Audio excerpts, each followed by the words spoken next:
ఓం నమో వెంకటేశాయ. ఆధ్యాత్మిక విశేషాలకు స్వాగతం. ముందుగా ప్రధానాంశాలు.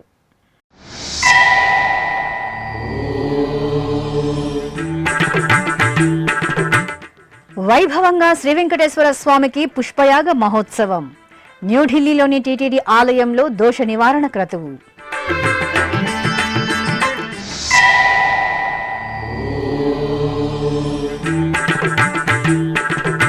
టీటీడీ ఆసుపత్రులకు మహర్దశ. తిరుమల భద్రతకు పెద్దపీట, పచ్చదనం పెంపునకు చర్యలు. టీటీడీ పాలక మండలి నిర్ణయాలను వెల్లడించిన ఈవో శ్యామలరావు.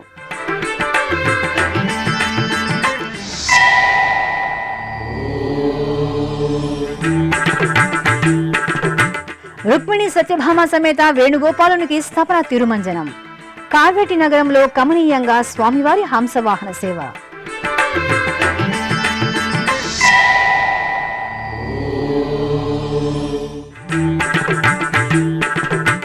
బాపట్ల జిల్లా అద్దంకిలో వెల్లివిరిసిన భక్తి చైతన్యం. పురవీధులలో వైభవంగా కలశాల శోభాయాత్ర. శాస్త్రోక్తంగా శ్రీ ప్రసన్నాంజనేయ స్వామి కుంభాభిషేకోత్సవం.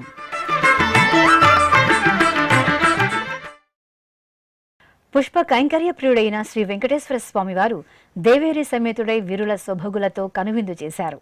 దేశ రాజధాని న్యూఢిల్లీలో కొలువైన శ్రీ వెంకటేశ్వర స్వామివారి దేవాలయంలో మంగళవారం పుష్పయాగ మహోత్సవం ఘనంగా జరిగింది.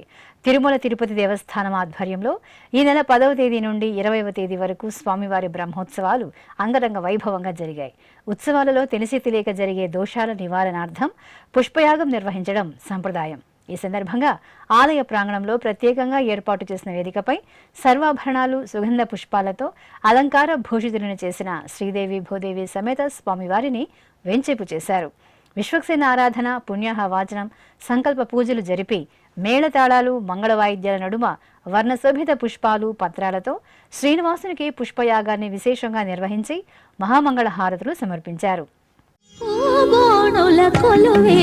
పుష్పయాగము పుష్పయాగము పూవక పూచే నీకిటే పుష్పయాగము పూబోణుల కొలువే పుష్పయాగము పూవక పూచే నీకిటే పుష్పయాగము పూబోణుల కొలువే పుష్పయాగము.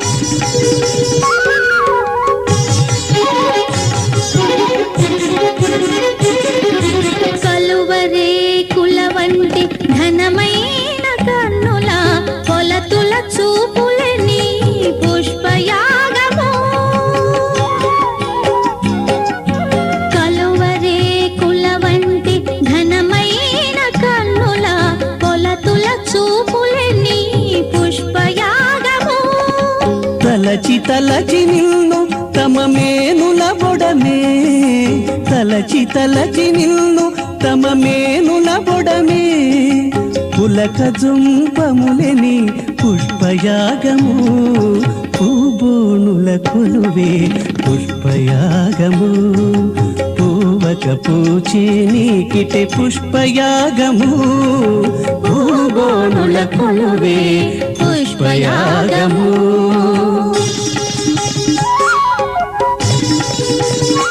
తిరుమలలోని అన్నమయ్య భవన్లో మంగళవారం తిరుమల తిరుపతి దేవస్థానం పాలక మండలి సమావేశం జరిగింది.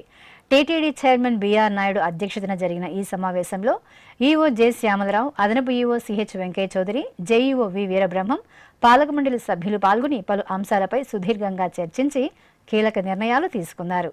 టీటీడీ ఆధ్వర్యంలోని వైద్యశాలల అభివృద్ధి, ప్రణాళికాబద్ధంగా వివిధ టీటీడీ దేవాలయాల్లో చేపట్టాల్సిన అభివృద్ధి పనులు, ఉద్యోగుల సమస్యలు, తిరుమల పచ్చదనం పెంపొందించడానికి చేపట్టాల్సిన కార్యక్రమాలు, శ్రీవారి ఆలయ భద్రత కోసం తీసుకోవాల్సిన చర్యలు, స్విమ్స్, బర్డ్ ఆసుపత్రులలో శ్రీవారి వైద్య సేవ తదితర అంశాలపై పాలక మండలిలో చర్చించి పలు తీర్మానాలు చేశారు. సమావేశం అనంతరం పాలక మండలిలో తీసుకున్న నిర్ణయాలను టీటీడీ ఈవో జె శ్యామరావు మీడియాకు వెల్లడించారు. వెంకటేశ ఈరోజు టీటీడీ ధర్మకర్తల మండలి సమావేశంలో చాలా ముఖ్యమైన నిర్ణయాలు తీసుకోవడం జరిగింది. ఆ ముఖ్యమైన నిర్ణయాలని మీకు తెలియజేయడానికి ఈ సమావేశం పెట్టడం జరిగింది. మొదటిగా తిరుమల కొండల్లో పచ్చదనాన్ని పెంచాలని గౌరవ ముఖ్యమంత్రి గారు మాకు ఆదేశాలు ఇవ్వడం జరిగింది. మీకు తెలిసిన విషయమే, ఇది ఒకటి టీటీడీ పరిధిలో కొంత అటవీ ప్రాంతం ఉంది, టీటీడీకి బయట స్టేట్ ఫారెస్ట్ డిపార్ట్మెంట్ దగ్గర ఎక్కువగా ఉంది. రెండు కూడా ప్రణాళికలు రచించి వాటిని ఇంప్లిమెంట్ చేయాలనేది డైరెక్షన్ ఇచ్చిన తర్వాత టీటీడీ తరపు నుంచి మేము ఆల్రెడీ చేయడం మొదలెట్టాము. కానీ టీటీడీ బయట ఎక్కువగా ఉన్న ప్రాంతము స్టేట్ గవర్నమెంట్ కంట్రోల్లో ఉంది కాబట్టి వాటికి కూడా వారి ద్వారా కూడా చేయడానికి వారికి ఫండింగ్ అడిగారు. టీటీడీ నుంచి వారికి 4 కోట్ల ఫండింగ్ ఇవ్వాలని ఈరోజు బోర్డు నిర్ణయం తీసుకోవడం జరిగింది. దీని ద్వారా 68% ఉన్న పచ్చదనాన్ని 80% పెంచాలనేది ఈ నిర్ణయం. ఈ ఫండ్ని ఫేజ్ వైజ్ మానిటరింగ్ చేసుకుంటూ ఇంప్లిమెంటేషన్, ఇది 3 సంవత్సరాల్లో దీన్ని విడుదల చేయాలని నిర్ణయించడం జరిగింది. అలాగే తిరుచానూరు పద్మావతి అమ్మవారి ఆలయం, అమరావతి వెంకటేశ్వర స్వామి ఆలయం, నారాయణవనం కళ్యాణ వెంకటేశ్వర స్వామి ఆలయం, కపిలతీర్థం కపిలేశ్వర స్వామి ఆలయం, నాగులాపురం వేదనారాయణ స్వామి ఆలయం, ఒంటిమిట్ట కోదండరామస్వామి ఆలయం, వీటి సమగ్ర అభివృద్ధి కోసం ప్రణాళికలు తయారు చేయడానికి ఒక కన్సల్టెంట్కి ఇచ్చి దీని ద్వారా అభివృద్ధి ప్రణాళికల్లో వచ్చిన తర్వాత డీటెయిల్ ప్రాజెక్ట్ రిపోర్ట్స్ వచ్చిన తర్వాత వీటిని అభివృద్ధి చేయడానికి దీనికి నిర్ణయం తీసుకోవడం జరిగింది. అలాగే గతంలో బోర్డు సమావేశంలో ఈ విశ్రాంత భవనాలు ఏవైతే ఉన్నాయో, ఈ కాటేజెస్, గెస్ట్ హౌసెస్, వీటికి వేరే వేరే కంపెనీల పేర్లు ఉన్నాయి. కంపెనీల పేర్లు ఉండకూడదు, ప్రాంతం యొక్క పవిత్రతని ప్రతిబింబించేలాగా ఉండాలి, ఆధ్యాత్మికతని ఇది రిఫ్లెక్ట్ చేయాలనే ఉద్దేశంతో ఒక నిర్ణయం తీసుకోవడం జరిగింది. వీటిల్లో 75 పేర్లను కూడా టీటీడీ ఎంపిక చేయడం జరిగింది. ఈ నిర్ణయం మేరకు 45 విశ్రాంత గృహాల్లో ఈ భవనాల పేర్లు మార్పు చేయడం జరిగింది. దీంట్లో 42 మంది టీటీడీ సూచించిన పేర్లని మార్పు చేశారు. 3 ఇంకా మార్పు చేయడానికి మిగిలి ఉన్నాయి. ఒకటి దాంట్లో ఇండియన్ ఆర్మీకి చెందినది ఒకటి ఉంది, దాన్ని వారితో చర్చించి నిర్ణయం తీసుకుంటాము. మిగిలిన 2 ప్రైవేటు విశ్రాంతి గృహాలు ఉన్నాయి, వారు స్పందించలేదు. వాటిని కూడా టీటీడీ తరపు నుంచి మేమే స్వయంగా దాన్ని మార్చాలనేది నిర్ణయం తీసుకోవడం జరిగింది. అలాగే బిగ్ క్యాంటీన్లు, జనతా క్యాంటీన్లు ఏవైతే ఉన్నాయో, గతంలో క్వాలిటీ మీద ఒక ఇంపార్టెన్స్ లేకుండా, ప్రాధాన్యత లేకుండా ఎవరు ఎక్కువ టీటీడీకి ఆదాయం ఇస్తారో వారికి ఇవ్వడం జరిగింది. ఈ ఆదాయం ప్రాతిపదికగా టెండర్ పిలవడం వలన అందరూ కాంపిటీషన్లో ఎక్కువ రేటు వేయటం, ఎక్కువ రేటు ప్రజల నుంచి ఛార్జ్ చేయడం, వచ్చిన వారికి, తినడానికి వచ్చిన వారికి, అలాగే క్వాలిటీ కూడా సరిగ్గా లేకపోవడం జరుగుతుంది. అందుకని గతంలో బోర్డు ఒక నిర్ణయం తీసుకోవడం జరిగింది. ఏమిటంటే, మనకి రెవెన్యూ ఫోకస్ కాదు, రెవెన్యూ అనేది మనకి ప్రాధాన్యత కాదు. రెవెన్యూ అనేది రావాలి, కానీ ఒక రీజనబుల్ రెవెన్యూ ఉండాలి. ఆ రెవెన్యూ ఫిక్స్ చేసుకుని ఎంత ఇవ్వాలి, ఎంత ఆదాయం టీటీడీకి ఇవ్వాలని, అది దాని మీద టెండర్ చేయము. దాని మీద మనము లాభం పొంది భక్తులకు అసౌకర్యం కలిగించకూడదనే ఉద్దేశంతో ఒక నిర్ణయం తీసుకోవడం జరిగింది. అంటే రెవెన్యూ అనేది ఫిక్స్ చేసేసి తర్వాత ఎవరైతే క్వాలిటీ ఇవ్వగలరో వాళ్ళకున్న ఎక్స్పీరియన్స్ని బట్టి, వాళ్ళకున్న క్వాలిటీ పారామీటర్స్ చూసుకుని, వాళ్ళకున్న టర్న్ ఓవర్ని చూసుకుని, వాళ్ళకున్న వివిధ ప్రాంతాల్లో వాళ్ళు ఏమేమి చేస్తున్నారు ఏంటి, వాళ్ళ రెప్యుటేషన్ ఏంటి, ఇవన్నీ చూసుకుని అలాంటి వారికే ఇవ్వాలి అనేది కూడా నిర్ణయం చేయడం జరిగింది. దానికి సంబంధించి లైసెన్స్ ఫీజు ఎవరెవరు ఎంత పేమెంట్ చేయాలి దాన్ని ఫిక్స్ చేసి టెండర్లో అది పెట్టడం జరుగుతుంది. ఆ టెండర్లో పెట్టిన తర్వాత మనము ఆ క్వాలిటీ పారామీటర్కి సంబంధించిన వాళ్ళ రికార్డులు అవి మనకి ఇస్తారు. దాన్ని బట్టి ఎవరి క్వాలిటీ ఎక్కువ ఉందనేది చూడటం, అలాగే క్షేత్రస్థాయిలో కూడా మనం వెళ్ళి దాన్ని పరిశీలించి, ఒక టీం వెళ్ళి పరిశీలించి ఎలా ఉన్నాయనేది కూడా చూసుకుని, వారు వేరే చోట నిర్వహిస్తున్నప్పుడు ఎలా చేస్తున్నారు అనేది చూసుకుని, వాళ్ళకి ఏమైనా బ్రాండ్ రికగ్నిషన్కి అవార్డ్స్ ఏమైనా వచ్చాయా, వాళ్ళకి ఎలా ఉన్నాయి, వాళ్ళ రేటింగ్స్ ఏమున్నాయి, ఇవన్నీ కూడా చూసుకున్న తర్వాత ఎవరికి ఇవ్వాలనేది బోర్డులో నిర్ణయం తీసుకోవడం జరుగుతుంది. తద్వారా నాణ్యమైన ఫుడ్ని, మనం ఆహారాన్ని ప్రజలకు ఇవ్వాలి, భక్తులకు అందించాలి, ఒక మంచి ఫుడ్ని మనకు ఆహార పదార్థాలు ఇవ్వాలనే ఉద్దేశంతో, మంచి నాణ్యమైన ధరకి ఇవ్వాలనే ఉద్దేశంతో ఇది మంచి నిర్ణయం తీసుకోవడం జరిగింది. అలాగే ఆకస్మికంగా పాప వినాశనం ప్రాంతాలకు చాలా మంది భక్తులు వస్తారు. మీ అందరికీ తెలిసిందే, 10,000 నుంచి రోజుకి 15,000 మంది భక్తులు వస్తూ ఉంటారు. ఇక్కడ అంతా కూడా ఇక్కడ వాతావరణం చూస్తే మనకి చాలా గందరగోళంగా కనిపిస్తుంది. ఇక్కడ పార్కింగ్ అనేది సరిగ్గా లేదు, వాహనాలు పెట్టుకోవడానికి పార్కింగ్ సరిగ్గా లేదు, ఆర్గనైజ్డ్గా లేదు, ట్రాఫిక్ కూడా చాలా ఇబ్బందులు పడుతున్నాము, ట్రాఫిక్ కూడా చాలా ఇబ్బందులు వస్తున్నాయి. ఆ తర్వాత నడిచే వాళ్ళకి కూడా వాళ్ళకి చాలా ఇబ్బందులు ఉన్నాయి. తర్వాత ప్రాపర్ సైనేజ్ ఏది ఎక్కడికి వెళ్ళాలి ఏమిటనేది కూడా వాళ్ళకి ప్రాపర్గా లేదు. అక్కడ అన్ని షాప్స్ అన్నీ కూడా చాలా అన్ఆర్గనైజ్డ్గా ఉంటాయి. ఇక్కడ అన్ని దుకాణాలన్నీ కూడా కొన్ని పర్మిషన్లు ఫారెస్ట్ డిపార్ట్మెంట్ నుంచి ఇచ్చినా సరే అవన్నీ కూడా అన్ఆర్గనైజ్డ్గా ఉన్నాయి. చూడటానికి కూడా బాగాలేదు. ఆధ్యాత్మిక వాతావరణాన్ని రిఫ్లెక్ట్ చేసేలా ఉండాలి, పవిత్రతను రిఫ్లెక్ట్ చేసేలా ఉండాలి. అందుకని దాని మీద కూడా ఒక కన్సల్టెంట్ని ఎంగేజ్ చేయడం ద్వారా అక్కడ ప్రణాళిక రూపొందించడానికి, కాన్సెప్ట్ ప్లాన్కి ఇక్కడ ఎకలాజికల్ ఎన్హాన్స్మెంట్ అంటే ఇదంతా కూడా ఫారెస్ట్ డిపార్ట్మెంట్ పరిధిలో ఉన్నదని మీ అందరికీ తెలుసు. ఇది కూడా దృష్టిలో పెట్టుకుని ఏ విధంగా దీన్ని అభివృద్ధి చేయొచ్చు, ప్రజలకి మెరుగైన సదుపాయాలు ఇవ్వచ్చు అనేది కూడా నేను ఈరోజు డిస్కస్ చేసి దాని మీద నిర్ణయం తీసుకొని ప్రణాళిక రూపొందించడానికి ఒక కన్సల్టెంట్ కూడా, ఆర్కిటెక్ట్ కూడా ఇవ్వడానికి చేయడం జరిగింది. అలాగే స్విమ్స్ అనేది సూపర్ స్పెషాలిటీ హాస్పిటల్ టీటీడీ పరిధికి తీసుకురావడం జరిగింది. ఇది ఎంతో మెరుగైన సేవలు ప్రజలకు ఇస్తుంది. పేద ప్రజలందరూ కూడా ఎంతో మంది, లక్షల మంది స్విమ్స్ నుంచి సేవలు పొందుతున్నారు. ఈ స్విమ్స్కి ప్రతి ఏడాది 60 కోట్ల గ్రాంట్ టీటీడీ తరపు నుంచి ఇవ్వడం జరుగుతుంది. దాంతోపాటుగా 100 కోట్లకు మించి టీటీడీ తరపు నుంచి స్విమ్స్కి ఆర్థిక సహాయం వివిధ రూపాల్లో ఇవ్వడం జరుగుతుంది. దీని మీద ఏ విధంగా దీన్ని ఇంకా మెరుగుపరచవచ్చు, కొన్ని ఇన్ఫ్రాస్ట్రక్చర్ వర్క్స్ కూడా చేసుకోవడం జరిగింది. ఈ విధంగా ఇన్ఫ్రాస్ట్రక్చర్ వర్క్స్ ఏవైతే మొదలు పెట్టడం జరిగిందో వాటిని ఏ విధంగా ఉపయోగించవచ్చు, ఇవన్నీ కూడా స్టడీ చేయడానికి ఒక expert committee doctor IV Subbarao గారితో, రిటైర్డ్ ఐఏఎస్ ఆఫీసర్ గారు, ఆయన రిటైర్డ్ ఎగ్జిక్యూటివ్ ఆఫీసర్ టీటీడీ కూడా, ఆయన ద్వారా ఒక ఎక్స్పర్ట్ కమిటీ ఒకటి వేయడం జరిగింది. ఆ కమిటీ రిపోర్ట్ స్విమ్స్ గవర్నింగ్ కౌన్సిల్లో కూడా ఈ రిపోర్ట్ డిస్కస్ చేయడం జరిగింది. దాని తర్వాత ఈ బోర్డులో ఆ రిపోర్ట్ని యాక్సెప్ట్ చేయడం జరిగింది. దాని తర్వాత ఆ రిపోర్ట్లో ఉన్న ఒక ముఖ్యమైన అంశం ఏంటంటే స్విమ్స్కి సంవత్సరాల తరబడి రిక్రూట్మెంట్ జరగలేదు. చాలా departments single faculty department, neurology, nephrology ఇవన్నీ కూడా చూస్తే సింగిల్ పర్మనెంట్ ఫ్యాకల్టీ ఉన్న డిపార్ట్మెంట్స్ చాలా ఉన్నాయి. వాటిని ఇమ్మీడియట్గా రిక్రూట్ చేయాలి, లేకపోతే ఇబ్బంది వస్తుంది. మనము ఏది చేసినా సరే మంచి క్వాలిటీతో చేయాలి. స్విమ్స్ని ఒక మంచి national level or global level institute కింద నిలపాలి అనేది ముఖ్యమంత్రి గారి ఉద్దేశం. దానికి తగ్గట్టుగా బోర్డు కూడా చాలా మంచి నిర్ణయం ఇవాళ తీసుకోవడం జరిగింది. 597 పోస్టులు దాన్ని ఫిలప్ చేయాలి. ఇవన్నీ కూడా ఖాళీగా ఉన్న పోస్టులు ఏవైతే ఉన్నాయో అవన్నీ ఫిల్ చేయాలి, నింపాలి అనేది, రిక్రూట్మెంట్ చేయాలి అనేది నిర్ణయం తీసుకోవడం జరిగింది. దాంట్లో ఫ్యాకల్టీకి సంబంధించి 100 పోస్టులు, నర్సెస్, పారామెడికల్ స్టాఫ్స్ వీళ్ళందరూ కలిపి నర్సులు 434, పారామెడికల్ స్టాఫ్ 15 మంది, అడ్మినిస్ట్రేషన్ స్టాఫ్ 48 మంది, మొత్తం మీద 597 మందిని రిక్రూట్ చేయాలనేది ఈరోజు చాలా మంచి నిర్ణయం తీసుకోవడం జరిగింది. దీనివలన టీటీడీ మీద 71 కోట్లు అదనంగా ఆర్థిక భారం పడుతుంది. అంటే 60 కోట్లతో పాటు ఇంకొక 71 కోట్లు అదనంగా ఇవ్వాల్సి వస్తుంది. మొత్తం మీద 131 కోట్లు మొత్తం మీద భారం ఉన్నా సరే ఇది పేద ప్రజలకి మెరుగైన సేవలు అందించాలి, మంచి క్వాలిటీ సర్వీస్ ఇవ్వాలనే ఉద్దేశంతో దీన్ని అప్రూవ్ చేయడం జరిగింది. దీని ప్రకారం కూడా త్వరలో మేము రిక్రూట్మెంట్ కూడా స్టార్ట్ చేయడం జరుగుతుంది.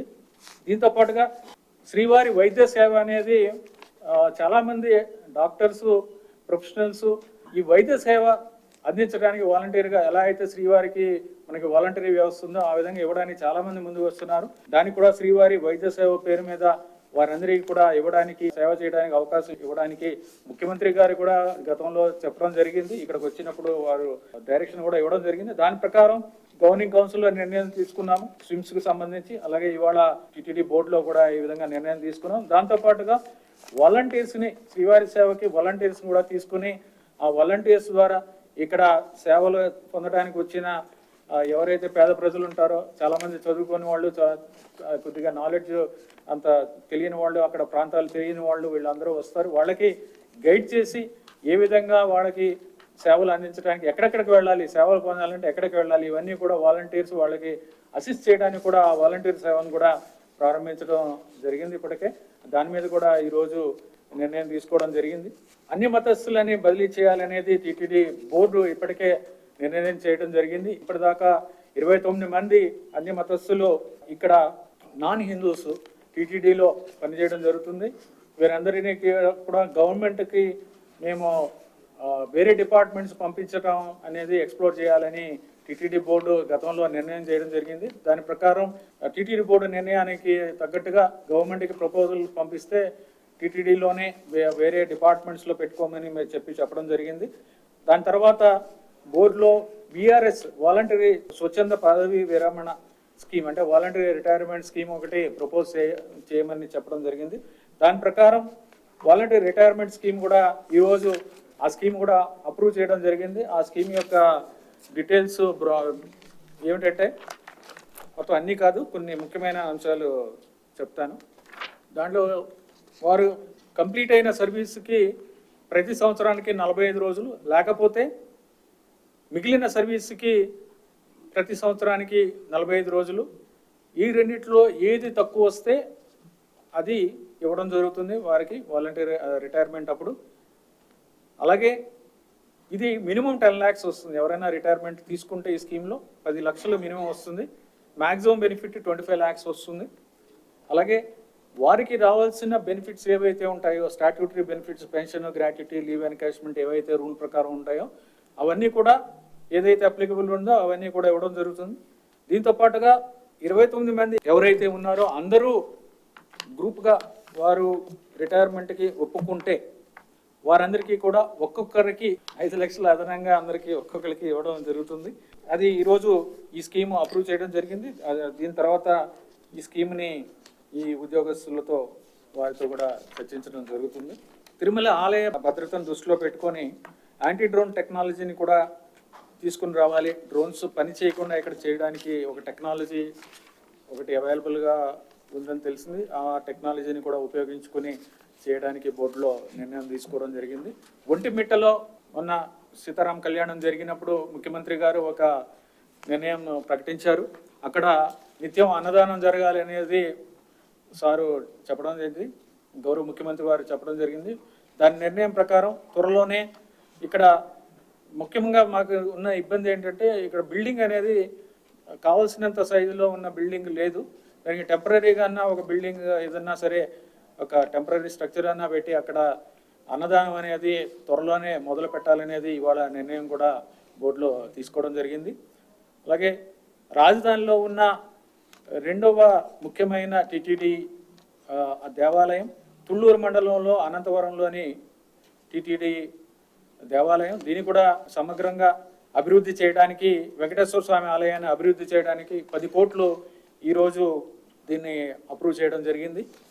ఇటీవలే మీరందరూ కూడా చూస్తుంటారు, స్వామివారికి సంబంధించిన స్వామివారిని కీర్తిస్తూ గోవిందనామాల ఈ భజన ఉన్నాయో, ఈ సాంగ్ ఏదైతే ఉందో దీన్ని వక్రీకరించి డిడి నెక్స్ట్ లెవెల్ మూవీ నుంచి ఒకరు వక్రీకరించి భక్తుల మనోభావాలు దెబ్బతినేలాగా దీన్ని కంపోజ్ చేసి యూట్యూబ్లో రిలీజ్ చేయడం జరిగింది. దీని మీద కూడా లీగల్ చర్యలు తీసుకుంటామని లీగల్ నోటీస్ కూడా ఇవ్వడం జరిగింది.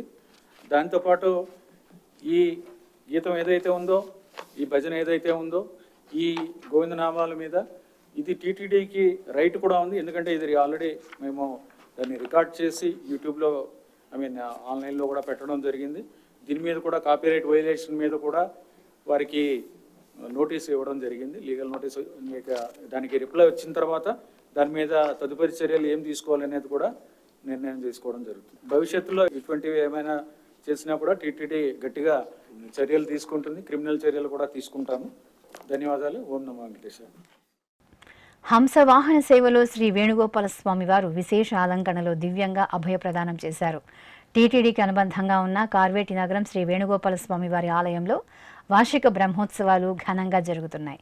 ఉత్సవాలలో భాగంగా మంగళవారం స్నపన తిరుమంజనం, ఊంజల సేవ, హంసవాహన సేవలను మనోహరంగా నిర్వహించారు. చిత్తూరు జిల్లా కార్వేటి నగరంలో కొలువైన శ్రీ వేణుగోపాల స్వామి వారి ఆలయంలో వార్షిక బ్రహ్మోత్సవాలు అంగరంగ వైభవంగా జరుగుతున్నాయి. మే 19వ తేదీ నుండి 27వ తేదీ వరకు తిరుమల తిరుపతి దేవస్థానం ఆధ్వర్యంలో నిర్వహిస్తున్న ఈ బ్రహ్మోత్సవాలలో భాగంగా 2వ రోజైన మంగళవారం శ్రీ వేణుగోపాల స్వామి వారికి స్థాపన తిరుమంజనం నిర్వహించారు. రుక్మిణి సత్యభామ సమేత వేణుగోపాల స్వామి వారిని ప్రత్యేక స్నానపీఠంపై కొలువు తీర్చారు. విశ్వక్సేన పూజ, పుణ్యాహ వాచనం, కలశ పూజలు జరిపారు. ఆపై పలు రకాల ఫలరసాలు, సుగంధ ద్రవ్యాలతో ఉత్సవర్లకు అభిషేకం చేశారు. ఆపై పసుపు, గంధము, తులసి మాలలను స్వామి అమ్మవార్లకు సమర్పణ చేసి ధూపదీప నివేదనలు, మహామంగళ హారతులు సమర్పించారు.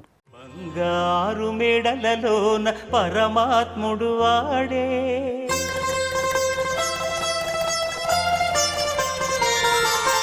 సింగారాలు మీద మీద సేయరే చెలులు,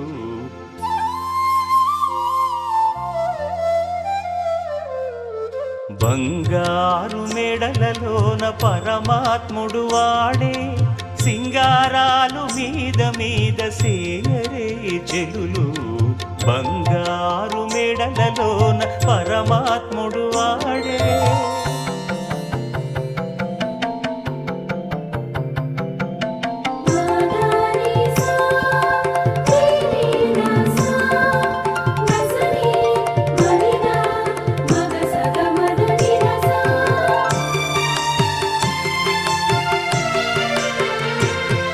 అనంతరం శ్రీ వేణుగోపాలుడికి ఊంజల సేవను జరిపారు. బంగారు ఆభరణాలు, సుగంధ పుష్పమాలలతో చూడ చక్కగా అలంకరించిన స్వామివారిని ఆలయంలోని ఊంజల మండపంలో వేంచేపు చేశారు. మేళతాళాలు, మంగళవాయిద్యాల నడుమ సాగిన వేణుగోపాల స్వామి ఊంజల సేవను భక్తులు కనులారాగాంచి తన్మయులయ్యారు. ఇక బ్రహ్మోత్సవాల్లో భాగంగా మంగళవారం రాత్రి వేణుగోపాల స్వామి వారి హంసవాహన సేవ జరిగింది. పసిడి ఆభరణాలు, సుగంధ పుష్పమాలలతో సుందర శోభితంగా అలంకరించిన స్వామివారిని అర్చకులు హంసవాహనంపై ఆసీనులను చేశారు. ప్రత్యేక పూజలు నిర్వహించిన అనంతరం బాజా భజంత్రీలు, మంగళ వాయిద్యాల నడుమ వేణుగోపాల స్వామివారు హంసవాహనంపై ఆలయ వీధులలో ఊరేగుతూ భక్తుల నీరాజనాలను అందుకున్నారు. కడప జిల్లా జమ్మలమడుగు గ్రామంలో వేంచేసిన నారాపురం శ్రీ వెంకటేశ్వర స్వామివారి ఆలయంలో పుష్పయాగ మహోత్సవం ఘనంగా జరిగింది. తిరుమల తిరుపతి దేవస్థానం ఆధ్వర్యంలో మే 10వ తేదీ నుండి 20వ తేదీ వరకు స్వామివారి బ్రహ్మోత్సవాలు వేడుకగా జరిగాయి. ఉత్సవాలలో తెలిసి తెలియక జరిగే దోషాల నివారణార్థం పుష్పయాగ మహోత్సవాన్ని భక్తిరస భరితంగా నిర్వహించారు. ప్రత్యేక వేదికపై సర్వాంగ సుందరంగా అలంకరించిన శ్రీదేవి భూదేవి సమేత స్వామివారిని వేంచేపు చేశారు. పలు వైదిక క్రతువులను పూర్తి చేసిన తరువాత 300 కేజీల వర్ణ శోభిత పుష్పాలతో మేళతాళాలు, మంగళవాయిద్యాల నడుమ నారాపుర వెంకటేశ్వర స్వామికి పుష్పయాగాన్ని మనోహరంగా నిర్వహించి మంగళహారతులు సమర్పించారు. పూజలందరూ చేసేది పుష్పయాగము, ఆజీనర్జునుడు చేసినది పుష్పయాగము. పూజలందరూ చేసేది పుష్పయాగము, ఆజీనర్జునుడు చేసినది పుష్పయాగము. పూజలందరూ చేసేది పుష్పయాగము, పూజలందరూ చేసేది పుష్పయాగము.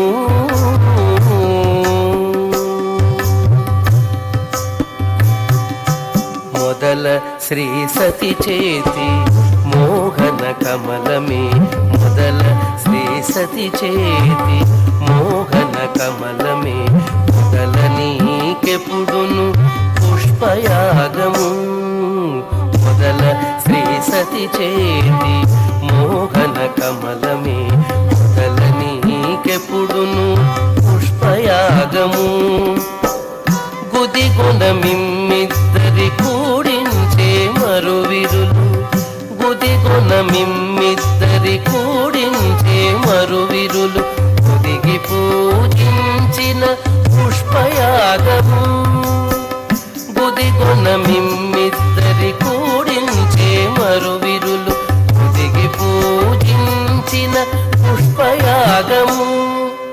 పొదిగి పూజించిన పుష్పయాగము, పూజలందరూ చేసేది పుష్పయాగము, ఆజీర్ణర్జునుడు చేసినది పుష్పయాగము, పూజలందరూ చేసేది పుష్పయాగము, పూజలందరూ చేసేది పుష్పయాగము.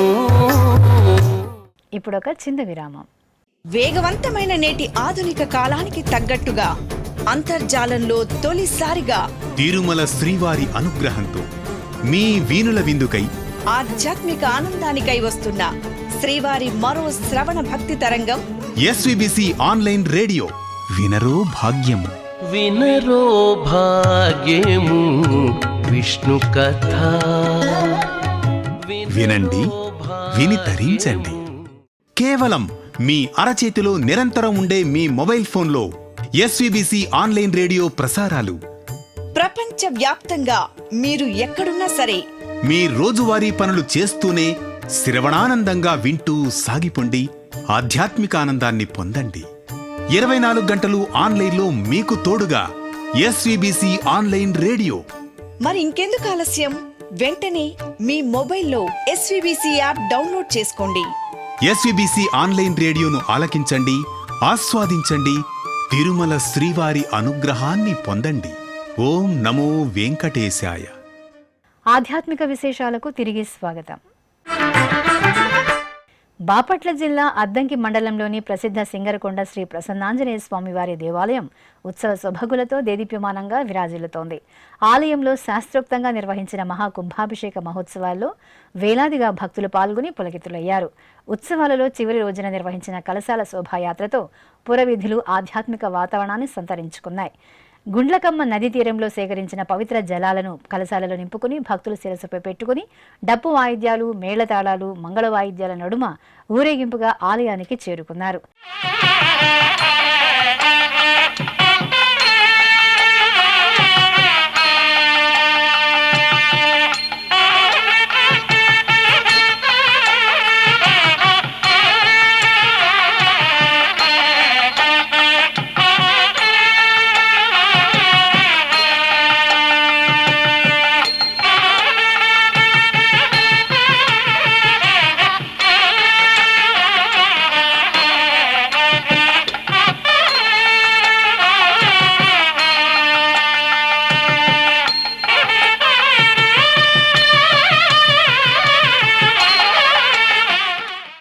అనంతరం శృంగేరి ఉత్తరాధికార పీఠాధిపతులు శ్రీ విధుశేఖర భారతీ స్వామి ప్రత్యక్ష పర్యవేక్షణలో ఆలయంలో యంత్ర ప్రతిష్ఠ చేశారు.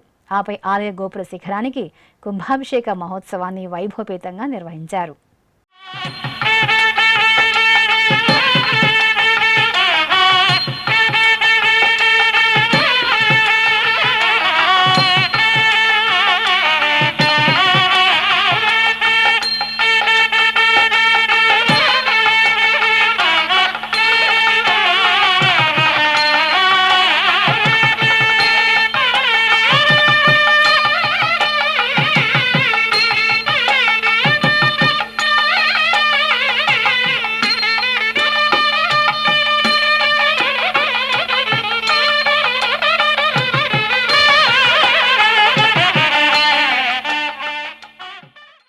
కడప జిల్లా పాతకడప సమీపంలో కొలువైన శ్రీ కాలభైరవ స్వామివారి ఆలయంలో అభిషేకం ఘనంగా జరిగింది.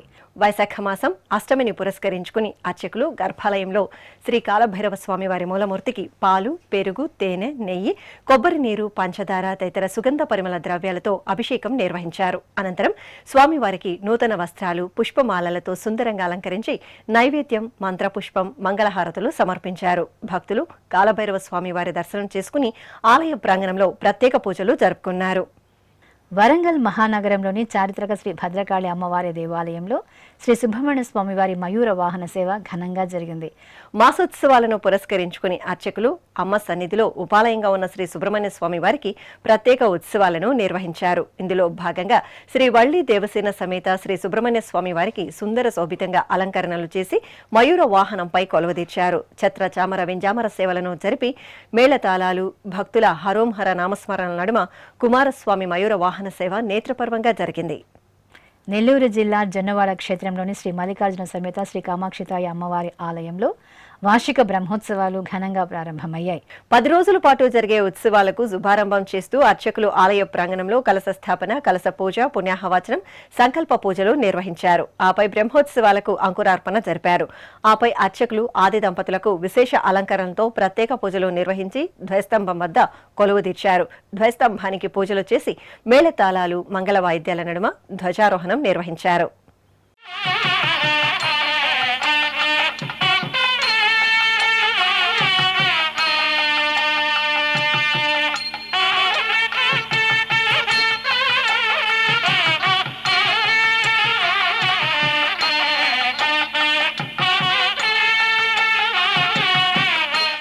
తెలంగాణ రాష్ట్రం భద్రాచలం తాతగుడి సెంటర్లో కొలువైన శ్రీ అభయాంజనేయ స్వామి వారి ఆలయంలో పవనసుతుడి జయంతి ఉత్సవాలు వేడుకగా ప్రారంభమయ్యాయి. ఈ నెల 22వ తేదీన హనుమాన్ జయంతిని పురస్కరించుకుని ఆలయంలో 3 రోజుల పాటు ఉత్సవాలను నిర్వహిస్తున్నారు. ఈ సందర్భంగా అర్చకులు కలశ స్థాపన, పుణ్యాహవచనం, కలశ పూజ, సంకల్ప పూజలు జరిపారు. ఆపై రామబంటు శ్రీ ఆంజనేయ స్వామి వారికి ఆకు పూజలు జరిపి నివేదన, మహామంగళ హారతులు సమర్పించారు. భక్తులు జై హనుమాన్ స్మరణలు చేస్తూ రామబంటును సేవించారు. అనంతపురం జిల్లా రాయదుర్గంలో కొలువైన శ్రీ వెంకటేశ్వర స్వామివారి దేవాలయంలో స్వామివారి రథోత్సవం రమణీయంగా జరిగింది. ఆలయంలో వేడుకగా జరుగుతున్న వార్షిక బ్రహ్మోత్సవాలను పురస్కరించుకుని అర్చకులు ముందుగా స్వామి అమ్మవార్లకు నిత్య షోడశోపచారాలను నిర్వహించారు. ఆ తర్వాత ఉత్సవాలను బంగారు ఆభరణాలు, సుగంధ పుష్పాలతో సుందర శోభితంగా అలంకరించి చూడ చక్కగా తీర్చిదిద్దిన రథంపై కొలువు తీర్చారు. ప్రత్యేక పూజలు నిర్వహించిన అనంతరం బాజా భజంత్రీలు, మంగళ వాయిద్యాల నడుమ రథోత్సవాన్ని కన్నుల పండుగగా నిర్వహించారు. భక్తులు గోవిందనామ స్మరణలు చేస్తూ రథోత్సవంలో పాల్గొన్నారు. శ్రీనివాస గోవింద, శ్రీ వెంకటేశ గోవింద, శ్రీనివాస గోవింద, శ్రీ వెంకటేశ గోవింద, భక్తవత్సల గోవింద, భాగవత ప్రియ గోవింద, గోవింద హరి గోవింద, గోకుల నందన గోవింద. శ్రీనివాస గోవింద, శ్రీ వెంకటేశ గోవింద. ఉమ్మడి పశ్చిమ గోదావరి జిల్లా ఏలూరు దొండపాడులోని నందత్త క్షేత్రంలో అనఘాష్టమి వ్రతాలను వేడుకగా నిర్వహించారు. ఈ వ్రతాన్ని ఆచరిస్తే కష్టాలు కడతేరి సుఖశాంతులు సిద్ధిస్తాయని భక్తుల నమ్మకం. ఈ నేపథ్యంలో వైశాఖ మాసం బహుళ అష్టమి నాడు అర్చకులు ముందుగా శ్రీ అనఘలక్ష్మి సమేత శ్రీ దత్తాత్రేయ స్వామి వారికి ప్రత్యేక పూజలు జరిపారు. ఆపై భక్తులు దంపతి సమేతంగా అర్చకుల సూచనలతో కలశ స్థాపన, పుణ్యహవాచనం, కలశ పూజ, గణపతి పూజ, సంకల్ప పూజలు చేసి అనఘాష్టమి వ్రతాన్ని ఆచరించి తీర్థప్రసాదాలను స్వీకరించారు. శ్రీకాకుళం జిల్లా పొందూరు మండలంలోని పురాతన శ్రీ వెంకటేశ్వర స్వామివారి దేవాలయంలో స్వామివారి కళ్యాణోత్సవం ఘనంగా జరిగింది. ఆలయ 48వ వార్షికోత్సవాలను పురస్కరించుకుని నిర్వహించిన స్వామి అమ్మవార్ల కళ్యాణోత్సవాన్ని భక్తులు తన్మయులై వీక్షించారు. చక్కటి వేదికపై వధూవరులుగా అలంకార శోభితులైన స్వామి అమ్మవార్లను వెంచేపు చేసి పలు వైదిక క్రతువులను జరిపారు. ఆపై వేదమంత్రోచ్చారణలు, మంగళ వాయిద్యాల నడుమ స్వామివారి కళ్యాణోత్సవం కమనీయంగా సాగింది. పిడికిట తలంబ్రాల పెండ్లి కూతురు,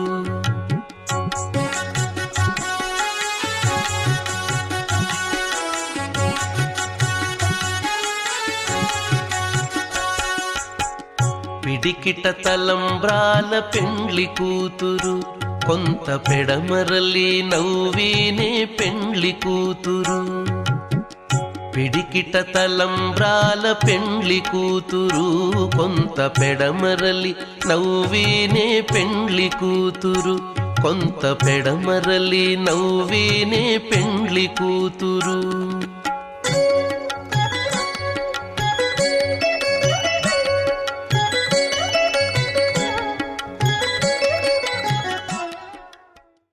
ఆధ్యాత్మిక విశేషాలు ఇంతటితో సమాప్తం. తిరిగి రేపు మధ్యాహ్నం 1 గంటకు ప్రసారమయ్యే ఆధ్యాత్మిక విశేషాల్లో మళ్ళీ కలుసుకుందాం. ఓం నమో వెంకటేశాయ.